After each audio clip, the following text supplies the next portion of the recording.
আমার কাছে মনে হয় যে এরকম একটা সেতু আমাদের কি কোন জায়গা থেকে বর্তমানে জামালপুর থেকে গাইবান্ধা মানুষের যাতায়াতের জন্য জামালপুর থেকে গাইবান্ধা যাতায়াতের যে অসুবিধা হচ্ছে এই ধরনের একটা সেতু, হ্যাঁ ওইটা বালাসি টু হচ্ছে বাহাদুরাবাদ। আপনারা চাইলে এই ধরনের একটা সেতু করে মাইল ফলক করেন না, সমস্যা কোথায়? এখন হচ্ছে এই যে উন্নয়নটা আমরা গত সরকারের আমলে দেখেছি, এই উন্নয়ন মানুষ তো প্রত্যাশা করবে এই সরকারের কাছে আরো বেশি, তো ভালো কাজের প্রতিযোগিতা হোক। মানে আমি পিকে কি করেছে, ওর আমলে উমুক খারাপ, আর আমলে আমরা 5বার চ্যাম্পিয়ন ছিলাম, এগুলা ভাই আমরা বাদ দিতে চাই। আমরা দেখতে চাই তরুণ প্রজন্ম উন্নয়নের প্রতিযোগিতা।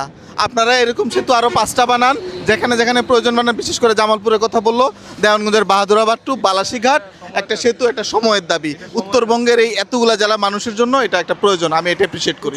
আমি 100 ভিডিও বানায় বলবো যে তারেক রহমান এটা করছে, 100 ভিডিও বানাবো, সারাদিন বলবো তারেক রহমান সেলুট, আপনি সেতু করে দিয়েছেন একটা, সমস্যা তো নাই আমার।